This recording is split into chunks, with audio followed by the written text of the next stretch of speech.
Hi, I'm Alex Howard, and welcome to this week's episode of In Therapy, where we follow real-life people on their therapeutic journeys. And in this week's episode, we're going to be revisiting the inner critic, that voice inside of our mind, which is always questioning us and criticizing us and sort of judging our value as a human being. And how as we get more responsibilities in our life, often it can be a real block, a real obstacle to just having joy, to just being present, to being alive and being able to have real sense of connection in this actual moment. If you haven't already, please like, subscribe, click the bell icon to be notified as new episodes are released, and do follow my Instagram at Alex Howard Therapy for daily inspiration and support.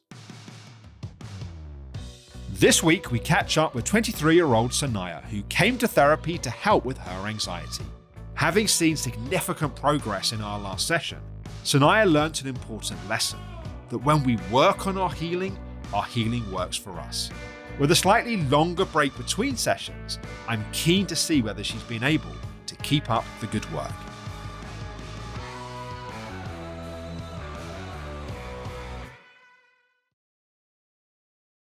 So Sanaya, it's very nice to see you. Thank you. Very nice to see you too. How are you doing? I'm okay. I'm good. I think on the whole, I am actually pretty good. Yeah, I'm not just okay. I've just been quite busy, and in terms of anxiety, I've not felt anxious really, like very anxious at all since we last spoke, which is pretty good. And like the only anxiety that I have really felt is when I've got something coming up, like an interview or something like that. So that was kind of like a natural anxiety, which I'm kind of used to, and I know why it's there and how to deal with it. So it's been quite good. And then in terms of the exercises that I was doing before and meditation, I have like a whole week where I'm like amazing at it, and then I have a week where I like don't even think about it at all. And it's just kind of been like that up and down since. But yeah, I would say on the whole, I've been pretty good. That's great. I'm really pleased to hear that. Yeah. You're saying it's a bit more event driven, like something that's coming up. Talk to me about any examples of that. So I think I would say I only really felt anxious when I did have an interview coming up. If like in the summer it was like social events as well. But actually at the moment, last weekend I didn't really go out just because I've been so tired. Yeah. But yeah, I think social things with my friends and stuff, I've felt a lot less anxious. Because one of the things we talked about kind of 2 or 3 months ago was going out in the evenings, and partly your anticipatory anxiety, but also managing your mum's anxiety about you being out. Is that been easier? Yes, it has been. I think my mum's just kind of accepted that, I as long as I let her know where I am and like where I'm going and stuff, and like I'm in an Uber now and stuff like that, she's kind of been a lot more calmer about it, I guess. I think it's not really been that much of an issue, but obviously the past few weeks I've been working, and so I haven't been going out as much as I would have before. But yeah, sometimes the day after I get a little bit anxious when I've gone out. I don't know why, but I think it's just... What's the content of the anxiety? Like, what are the thoughts? I'm not sure. It's just more so just this, I wake up in the morning and feel a little bit anxious. And I think it's just because I'm just so sleep deprived, because I've like gotten in later than normal. And later than normal is what sort of time? So like it could be like 3 or something. Oh, to be young. Yeah. So that means you're waking up at what sort of time? So I usually wake up around, after that, I'd usually wake up like 10 in the morning. So and like I do sleep a lot, like I need my sleep. Yeah, but you're sort of thrown off your normal sleep rhythm. Yeah. It's like on weekends, I'll usually go out on a Friday or a Saturday, and it will be that kind of period of time where I'm just so tired and have little naps during the day. Yeah. But on the weekends, I've been like, my mum's wanted to do something, like we put up our Christmas tree the other day, and I was just so tired. And I think because of that, and then also knowing I have work like on Monday or tomorrow even, it's just this feeling of like this unease. But it has been manageable, and I'm kind of like, I know why it's there. Like, you went out last night, you had a good time, and you just need some rest, like get an early night tonight. Yeah, one of the things that happens is the more physically tired we become, our body then tends to pump adrenaline and cortisol and sort of stress hormones to fill the gaps. If our energy should normally be here and it's there, we pump those stress hormones to try and raise our energy to meet that normal point, which then means you feel more anxious because it's like your body's using stress hormones to lift you physically, but then you have the kind of anxiety and the worry that goes with that. Yeah. So I don't think that's that uncommon that if you have a late night, one has a late night and doesn't have as much sleep or much rest as they normally get, to feel a bit kind of out of balance the next day. Yeah. You know, the resolution is building your overall resilience and strength, trying to avoid too many like crazy late nights and just managing it the best you can when it happens. Yeah. Yeah. And it's also kind of, I mean, it's kind of nice knowing that it makes me feel like I can manage it a bit more. That, if there was a day where I don't really know why I'm anxious, blah, blah, blah, I feel like if I completely cut anxiety out of my life, when it does come, I'd be like, oh my God, I don't know how to handle this. Whereas when I have those moments on the weekend, I know exactly why this is happening. And I feel like when it does come like on a random day, which I'm sure it will at some point in my life, I feel like I'll know a little bit, it'll be, I'll know how to deal with it a little bit easier. Yeah, and I'm not sure never having anxiety is even the objective, because anxiety can also be helpful. Like, anxiety can be the sign that there's something coming up that I don't feel prepared for and I feel anxious about it. And actually it's a sign that I need to prepare. Like in the interview example, if there was no anxiety, you might just turn up to the interview without really thinking about it and prepping because there's no reason, you haven't really thought about it.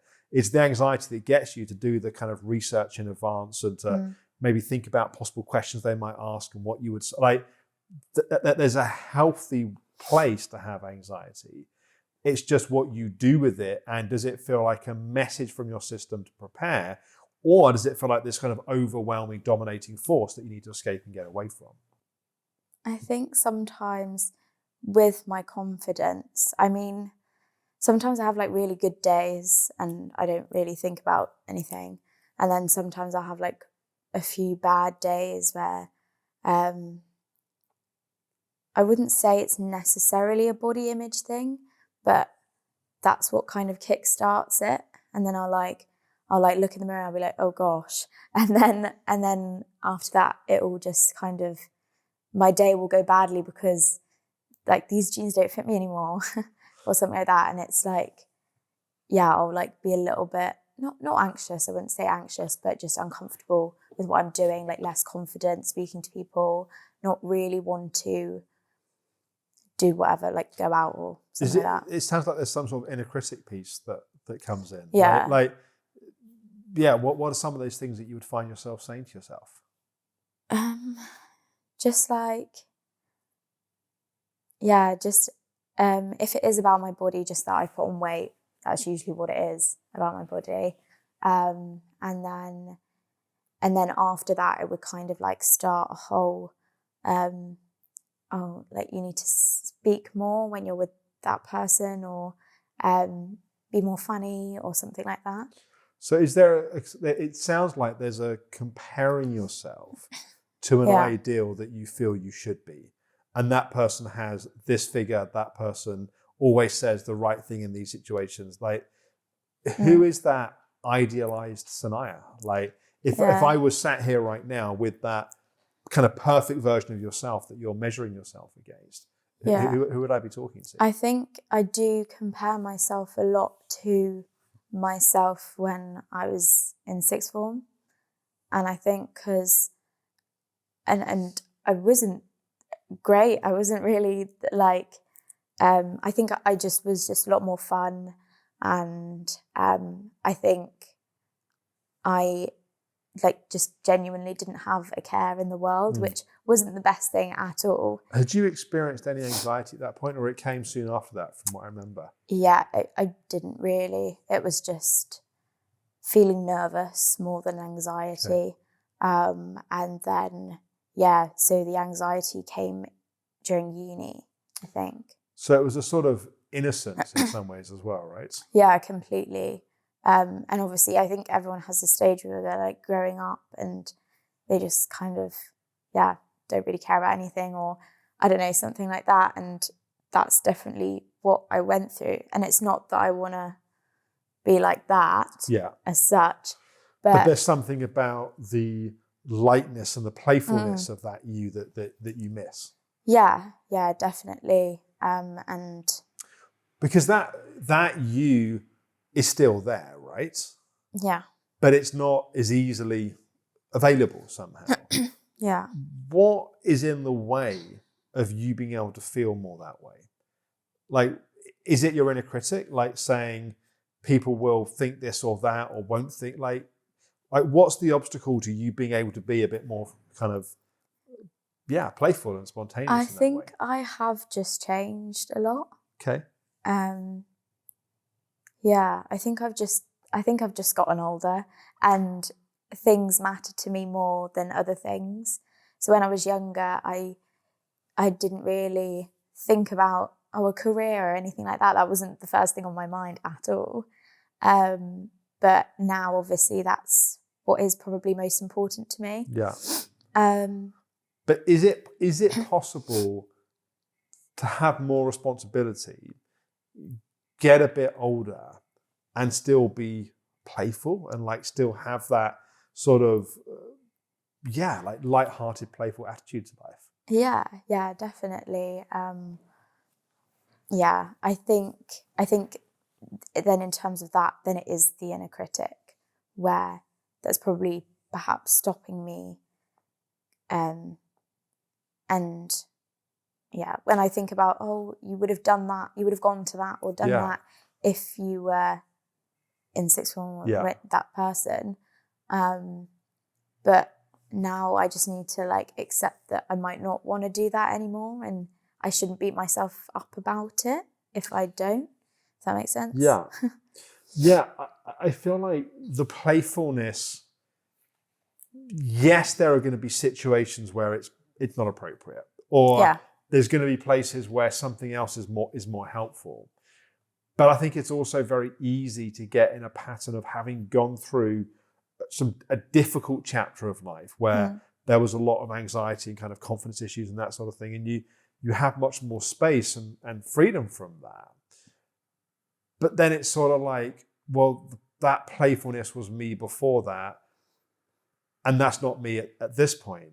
Yeah. But I feel like you can have the best of both worlds. I feel like you can have the maturity and the wisdom that's come from some of the more heavy and difficult things that you have been through. Yeah. But also to have that kind of playful and light-hearted attitude to life as well. Yeah. And I also think that in sixth form, I wouldn't say that I wasn't going through anything, because like a lot of my family had like a lot of issues at that point that I felt I had to deal with more than anyone else in my family. Right. So, and the fact that I just had this carefree, I don't care, and I would like tell my friends, like some of my close friends about it, and they would be going through their stuff. And like recently, me and my close friend had a conversation about it, and we were like, oh my God, like we were so young, and we were talking about how we had this kind of, we don't care, like we'll like get through it, we're so much older in our heads. And then looking back on it now, that we realize that there's like all those issues that we dealt with then, we're kind of only really dealing with them now, if that makes sense. Yeah, it does make sense. And in a sense, sometimes we need that time to get a bit more clarity and a bit more maturity and a bit more perspective on those things. Yeah. I think especially having like COVID and lockdown, it was kind of like everything just kind of stopped, but like minds just kind of didn't. Yeah. So it was kind of like thinking back to everything, and it was just like quite overwhelming. Yeah. And I think that also triggered like a lot of my anxiety, I think.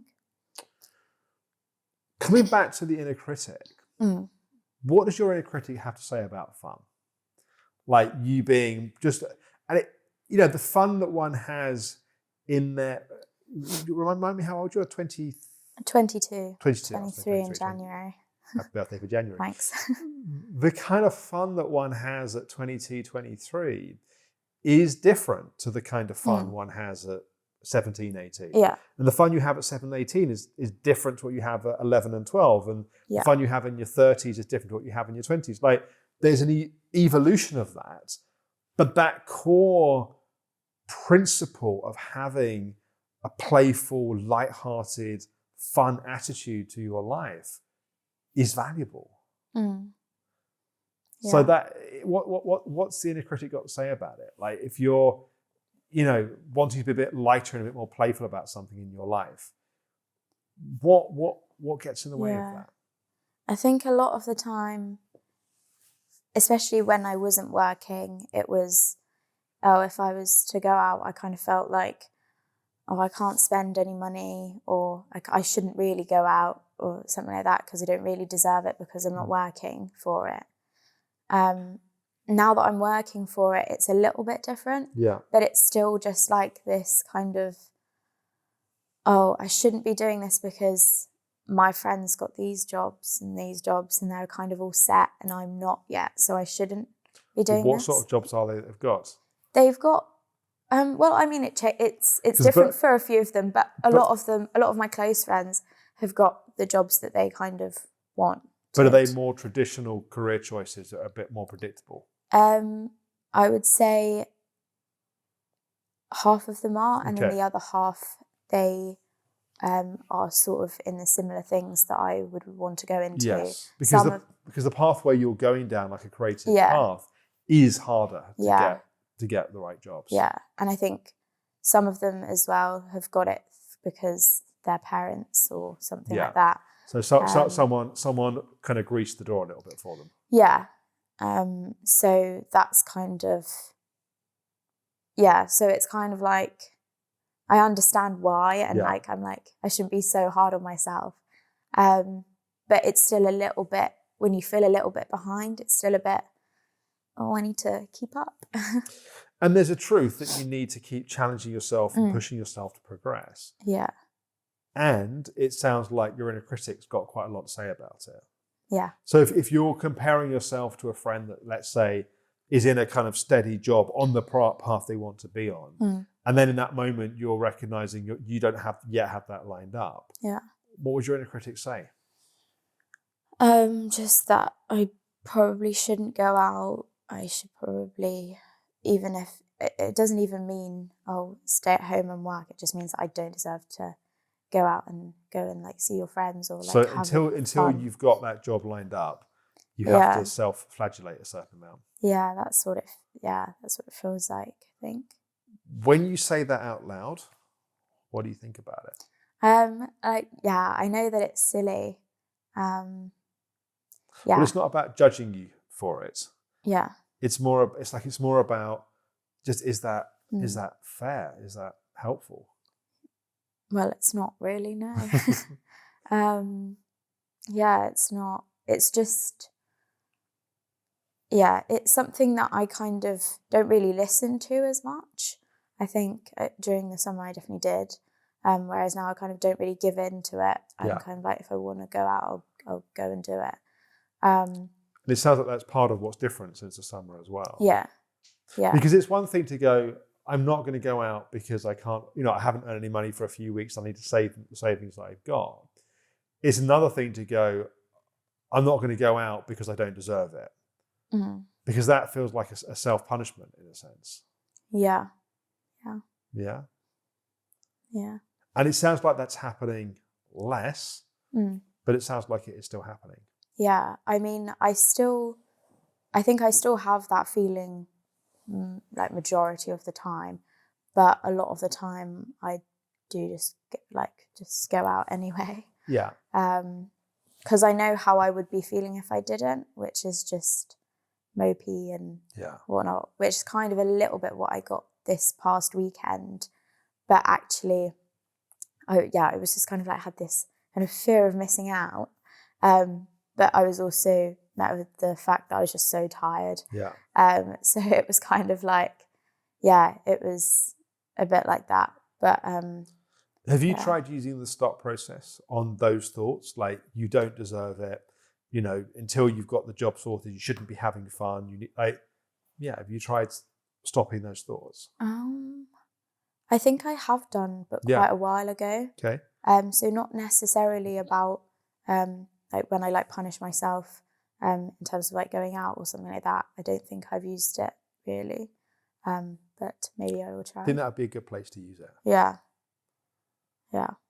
Because in a sense, part of what is only going to help you do even better in interviews is having your aliveness, like having your sense of, passion and kind of energy for something. Like, from my point of view, as someone who interviews people for job roles, I want to feel that person's like aliveness and I want to feel like someone's going to come into an office and some people can light up a room, but even just not lighting up a room, just sort of come in and have a sense of like, let's go, let's have fun, let's enjoy it along the way. And it feels like that's a part of you, and it's a part of you that's been quite free before, but it's a bit more tightly held and restrained at this point.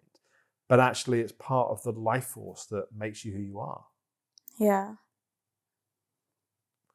What does it feel like as we talk about it, as we kind of recognize as a part of you that's not being given as much freedom as it perhaps deserves? It kind of makes me think that there's probably a little bit more to like work on than I perhaps thought. And obviously like feelings like that are like universal, like everyone feels like that at some point. But I guess that doesn't mean that you shouldn't work on it and try and change it. When we talk about that sense of like, there's a few more words that come to mind, like spontaneity and sort of playfulness and aliveness and freedom. And when we talk about that, where in your body do those feelings come from? Like, if they were to have a location in your body, what would it be? Or like feelings of being alive and like that kind energy. Of playful, like fun kind of place. I think probably my chest, like my heart. Okay. And what would it feel like there? Just kind of like light and not necessarily heavy or just kind of a bit like more free. I guess. So a kind of lightness, a freedom. What else do you notice? I'm not sure, just kind of like a lot of energy and When you notice that, a bit of that feeling, how does your inner critic respond to it? There's a bit of energy, a bit of sort of bubbliness, a bit of sort of like, aliveness. If you let yourself feel that a little bit, what does your inner critic say in response?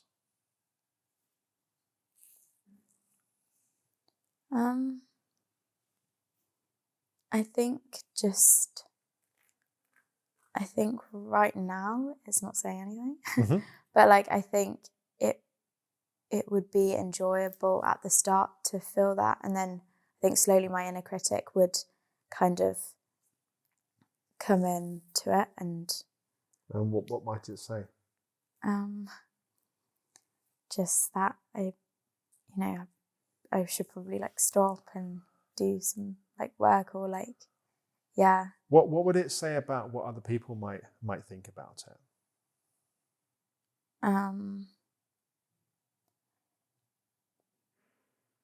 Might they judge you? Like if you were being a bit more spontaneous and fun and kind of letting your personality be a bit freer in a sense. Is there an idea that other people might have a judgment around that? No. No? They Okay. won't judge it. Is there anything else that you think about that is in the way of that being more free?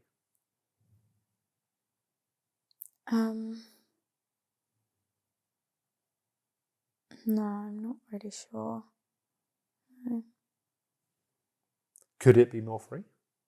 Yeah, definitely. Okay. Yeah. What would happen if it was more free? Like how would that be? How would that be expressed?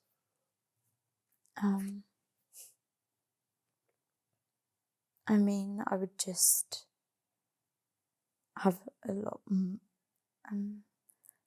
everything would be a lot less to think about.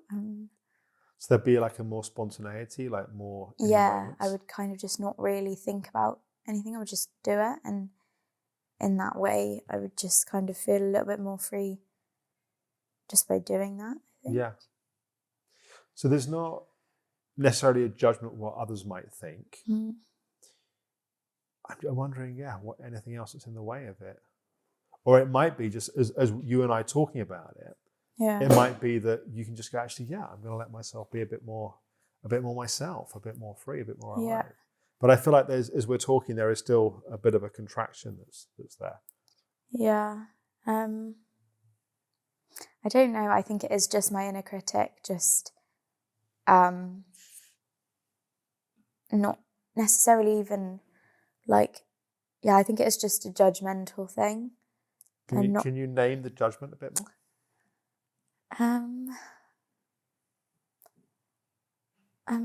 I guess just like, it's just more like, what are you doing? I don't know. What are you doing? What are you doing? I think it's like, I can't really pinpoint exactly what it is. Like I have inner critic judgments about like my body image or something like that, or something I've said or something I will say or something like that. But I guess, it's not really specific to anything. It's just like sometimes I'll have like a really, like, what's the word? Like kind of where I realize that I'm like a person. I don't know how to explain it, but I just realize I'm a person, and I'll look at someone else and think, oh, they said that weirdly, and then I'll be really conscious about how I talk or something. So I'll have like a judgment on someone else, which I don't mean to have. Which then gets put back onto you. Yeah, and then I'll think like, oh, like you do this or you do this, and that's even more embarrassing, or something like that. I'm not, So what would happen if your inner critic says to you, like, what are you doing? And in response, you said, why do you care? Or you said to it, like, what the fuck's it got to do with you? Like, if you were to respond, like, rather than like, because what happens, it goes, what are you doing? You're like, I know, I'm sorry, I shouldn't. Like, there's a kind of diminishing or kind of collapsing that happens. And I'm wondering what would happen if your inner critic said that and you were just like, well, fuck you. Like, how dare you speak to me that way? I'm free to be me. Yeah, I think I just have to get over that barrier of like being like, that's so cringy. Welcome to my cringy world. Yeah, exactly. But again, what is it that tells you it's cringy? It is your inner critic. Yeah. Yeah, it is. Yeah? So what if it said to you, oh my God, Sanaya, that's like so cringy. And you said to it, fuck you. I can be me. Then I guess it would kind of go away for a bit. And what if every time it showed up in that way, you told it to fuck off? With different variations. Yeah. But like you didn't, because at the moment what's happening is it comes in, it attacks you, there's a sort of collapsing that happens. And what I'm saying is each time it comes in, you're like, actually, I'm allowed to be me. Like I'm allowed to be a bit more playful and spontaneous. And sometimes you might say something a bit dumb, or sometimes you might sort of laugh in a way that sounds, I don't know, someone like, but like, seriously, like, who gives a shit? Yeah. right? Mm-hmm. Like, surely part of the purpose of life is to live fully as yourself. And some people are going to like it and some aren't going to like it. But in a sense, what we do is we reject ourselves before anybody else gets a chance to do so. Yeah. So it's like, rather than taking a bit of a risk and being more like spontaneous and more free and risking someone making an unkind comment or whatever, we don't take the risk in the first place for the fear of someone doing that. But then we've already rejected ourselves. Yeah. So it's surely better to put yourself out there and risk some rejection from other people as opposed to a guaranteed rejection from yourself. Yeah. What goes through your mind as I say that? It's kind of like similar to like the anxiety thing, and I feel like I like have somewhat managed that. And in the same way, you know, telling it to fuck off, it's like the same thing with inner critic, and it can, it's something like before this session, I didn't really think there was anything like much to talk about, because I was like, I'm feeling anxious anymore. Which, by the way, is great because the anxiety is improved. Yeah. And then in terms of the inner critic, it's just something that I just kind of thought, oh, that's just like everyone feels like that. So like you just have to kind of like learn to live with it. I think everyone has elements of it, right? We all have an inner critic. And there's definitely a spectrum of like how severe it is. And if I look at my life sort of 20, 30 years ago, I felt paralyzed by my inner critic. And I think about my life now, it's like, I have an inner critic, but it doesn't have that much power. Like, generally speaking, I'll put myself out there and I'll say the things I want to say, and I'll be spontaneous in the moment, and I'll do dumb shit. And sometimes it's funny, other times it's not funny, but I don't feel crushed and I don't feel emotionally kind of attacked by it, because I've trained my inner critic that ultimately I am in charge. Doesn't mean it's always easy and it's effortless, but there is a fundamental shift in that power dynamic. And that's what happened for you, as you just spoke to with your anxiety. Your anxiety was this big, intimidating thing, and now it's this smaller thing that you ultimately feel in control of. And exactly right, we want the same outcome with your inner critic. I think just because I'm comparing it to during the summer where my inner critic was just like horrendous. Yes. Probably a lot to do with my anxiety. But obviously now it's a lot less, and I'm, you know, I when your anxiety goes, your inner critic kind of goes a little bit too. Yeah, that's right. The two go a little bit hand in hand. The more anxious we get, the faster our system is happening, the more that we're almost looking for things that are wrong and things to judge ourselves with, the calmer you are, also the easier it is to see the inner critic, because there's less other noise that's happening. But no, I wouldn't say that my inner critic is something that I like similar to the anxiety that I kind of can manage, really. It just kind of comes and goes, and I have days that I don't even think about it, and I have days where it's like my inner critic is just really, really bad. But I just kind of thought that's just, it's a little bit of a down day today, kind of like normal thing. And what it sounds like what you're hearing now is just actually something you could change. Yeah. How do you feel about doing that? A lot more positive about it, because obviously now I know I can change it. So it's something that I definitely want to work on. And then just kind of getting back to having those like more and more of those good days, and it being having less of a hold over me, I think. How far did you get in the reset program modules? Because I remember we got up to modules 4 and 5 when we were working on the stop process. Have you gone any further than that, or? Yeah, I did go further than that. I remember watching 9, but which is on the inner critic, Which is on the inner critic, right? So I watched the inner critic one, but I haven't watched that it must have been 2 months ago or a month ago. So I think it'd be something. really good to revisit that. Yeah. Because I think the exercises in there would really help with this piece. And I feel like as the anxiety is so much calmer, it's a really good place then to go, right, well, let's also get that inner critic piece a bit calmer. So you've got, again, when the inner critic's big, we tend to feel small. Yeah. When we defend against the inner critic, we tend to then be able to feel bigger and take up more of our power and more of our potential. But it's about training your inner critic. And I think, it feels like a good next step in a sense for where you are. Yeah. Yeah. Definitely. It's something that, I really want to work on. But yeah, I'll definitely watch that video again and revisit it. Yeah. Good. Yeah. Good. Well done for doing the work. And, you know, I want to make sure you don't beat yourself up for the fact that you've had some days and weeks off. You've been working hard. You've just been working hard on something different to your inner world because you've been able to, because your inner world's been in a better place. And as you get into January, I think it'd be really important to get back to that exercise routine and that meditation routine. But you've got the tools that you need to help you do that. Yeah. Do you have any final questions for today? No, I don't think. Just in terms of watching the videos, is it just 9 you want me to watch? And then... I mean, why not do 9, 11 and 12? Okay. You do 10 of them.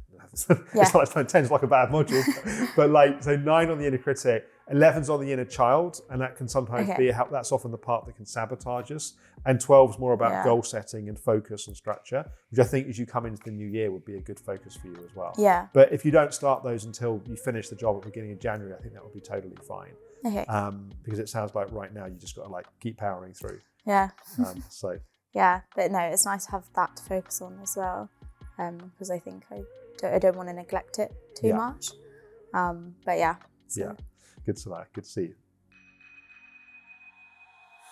I hope you found this week's episode of In Therapy helpful. I think what Sanaya was working on is such a common problem. The narrative and the story that our inner critics have of what we need to do, who we need to be before we can have joy, before we can give ourselves a break, before we can be happy in our lives. But the reality is that the more hard we are on ourselves, the more serious we become about things, the harder our lives feel and the more serious the struggles we face become. And bringing in a level of lightness and playfulness and letting ourselves enjoy our life along the way towards the goals we're trying to achieve is so important. I'm curious as to what your narrative is. What's the story that your inner critic has about what needs to happen for you just to be able to enjoy your life, to be able to just be here, be present in this moment? I look forward to reading your comments, and I look forward to seeing you again next week here on In Therapy.